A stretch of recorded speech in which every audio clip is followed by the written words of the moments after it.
আমরা দেখেছি যে একটা নির্দিষ্ট প্যানেলের বিপিজেএস প্রার্থীরা বারবার নির্বাচনের আচরণবিধি লঙ্ঘন করছেন। ইসলামী ছাত্র শিবিরের প্যানেল থেকে 0 পয়েন্টে সাউন্ড সিস্টেম ব্যবহার করে আবারও আচরণবিধি লঙ্ঘন করেছেন। নির্বাচনের যে পরিবেশ পরিস্থিতি বলবো, আমাদের নির্বাচন কমিশনার লেভেল প্লেইং ফিল্ড কিন্তু তৈরি করতে পারেনি। ওএমআর পদ্ধতিতে মেশিনের মাধ্যমে গণনা করা হচ্ছে। আমরা একটা আশঙ্কা করছি যে সেখানে শুকনো কারচুপির একটা সম্ভাবনা রয়েছে। পক্ষপাত দুষ্ট আচরণ, আমরা সেটা কালকে স্পষ্ট বলে আসলাম যে আপনারা একটা নির্দিষ্ট প্যানেলের কাছে অসহায়।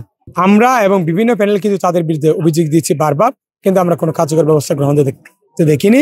আমি সাজ্জাদ হোসেন হৃদয়, আমি ছাত্রদল মনোনীত প্যানেল থেকে বিপি পদে প্রার্থী। আমার ব্যালট নম্বর হচ্ছে 10। নির্বাচনের যে পরিবেশ পরিস্থিতি বলবো, আমাদের নির্বাচন কমিশনার লেভেল প্লেইং ফিল্ড কিন্তু তৈরি করতে পারেনি। আমরা দেখেছি যে একটা নির্দিষ্ট প্যানেলের বিপিজেএস প্রার্থীরা বারবার নির্বাচনের আচরণবিধি লঙ্ঘন করছেন, কিন্তু আমাদের নির্বাচন কমিশনার নির্বিকার, তাদের ব্যাপারে কোনো কার্যকর ব্যবস্থা গ্রহণ করেনি। আমরা দেখলাম যে ইসলামী ছাত্র শিবির সমর্থিত প্যানেলের বিপিজিএসরা ক্লাসরুমে ঢুকে নির্বাচনী প্রচারণা চালিয়েছেন সাউন্ড সিস্টেম ব্যবহার করে। অথচ আমরা বেশ কয়েকবার অভিযোগ দিয়েছি এবং অন্যান্য প্যানেলের যারা নেতৃবৃন্দ প্রার্থীরা তারাও কিন্তু অভিযোগ দিয়েছেন, আমাদের নির্বাচন কমিশনার কার্যকর ব্যবস্থা গ্রহণ করেনি। আমরা দেখলাম সর্বশেষ কালকে শেষ দিন প্রচারণার তারা কিন্তু 0 পয়েন্টে সাউন্ড সিস্টেম ব্যবহার করে আবারও আচরণবিধি লঙ্ঘন করেছেন। আমরা দেখেছি যে আমাদের নির্বাচন আচরণবিধিতে বলা হয়েছিল সাদা কালো প্রস্তার করা হবে, অথচ ইসলামী ছাত্র শিবিরের প্যানেল থেকে রঙিন আপনার ব্যালট পেপার চাপানো হয়েছে এবং সেটা প্রচার করা হচ্ছে। আমরা দেখলাম যে তাদের ব্যালটের যেটা, সেখানে আপনার যে প্লাস্টিক ব্যবহার করা হয়েছে, যেটা আপনার 100 বছরই কিন্তু পচে না।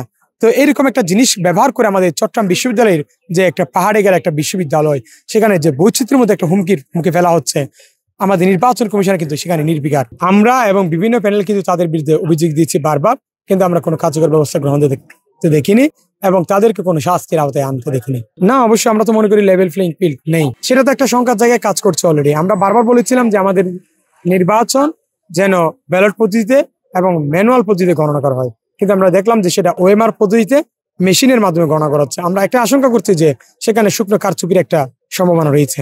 আমরাও তো অভিযোগ দিচ্ছি, আমাদের অভিযোগ বলতে তাদের যে ঘটনাগুলো, তারা যেগুলো যে আচরণ লঙ্ঘন করছে, আমরা সেগুলো আমাদের প্রমাণ সহ তুলে ধরছি, কিন্তু আমাদের বিশ্ববিদ্যালয়ের কাছে প্রমাণ সহ তুলে ধরার পরেও তারা কোনো ব্যবস্থা নিচ্ছে না। এটা শুধু যে অভিযোগের জন্য অভিযোগ তা না, কিন্তু তাহলে পক্ষপাত দুষ্ট আচরণ, আমরা সেটা কালকে স্পষ্ট বলে আসলাম যে আপনারা একটা নির্দিষ্ট প্যানেলের কাছে অসহায়। তারা আপনারা সবার জন্য যে সমতা নিশ্চিত করা দরকার সেটা আমরা নিশ্চিত করতে পারছেন না। আমরা চাকসু নির্বাচনে অংশগ্রহণ করেছি আমাদের শিক্ষার্থীদের অধিকার আদায়ের জন্য, আমাদের শিক্ষার্থীদের জন্য কাজ করার জন্য। সেখানে যদি আমাদের বিশ্ববিদ্যালয় প্রশাসন নির্বাচন কমিশনার তাদের যে দায়িত্ব, সে দায়িত্ব যদি সুষ্ঠুভাবে পালন করতে না পারে, তাহলে আমরা আমাদের সিদ্ধান্ত জানাবো।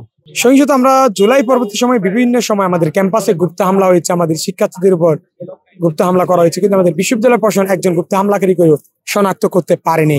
আমরা দেখেছি যে স্থানীয়রা আমাদের উপর হামলা করা হয়েছে, যেখানে বেশ বিশ্ববিদ্যালয় প্রশাসনের কিন্তু একটা ব্যর্থতার দায় রয়েছে। আমরা দেখেছি যে ছাটলে কিন্তু বারবার ডিল ছোড়া হয়, আমাদের ভাই বোনরা কিন্তু আহত হয়। তো সবগুলো মিলিয়ে কিন্তু আমাদের যে একটা নিরাপদ ক্যাম্পাস, সেই নিরাপদ ক্যাম্পাস কিন্তু আমাদের বিশ্ববিদ্যালয় প্রশাসন করতে পারেনি। তো একটা শঙ্কা রয়ে যায় যে কতটুকু তারা একটা সুষ্ঠু গ্রহণযোগ্য নির্বাচন করতে পারবে। আপনারা দেখবেন যে 2 দিন আগেও কিন্তু আমাদের সেন্ট্রাল ফিল্ডে আমাদের একজন বিশ্ববিদ্যালয়ের শিক্ষার্থীকে হামলা করা হয়েছে, যে আমাদের নির্বাচন প্রচারকালীন সময়ে, কিন্তু তাকেও যারা হামলা করেছে তাদেরকে আইনের আওতায় আনা হয়নি। আমরা বর্জনের জন্য কিন্তু নির্বাচনে অংশগ্রহণ করিনি, আমরা শিক্ষার্থীদের জন্য যে কাজ করেছি অতীতে, আমরা আগামীতেও কাজ করতে চাই এবং সে ধারাবাহিকতা বজায় রাখার জন্য আমরা চাকসু নির্বাচনে অংশ করেছি।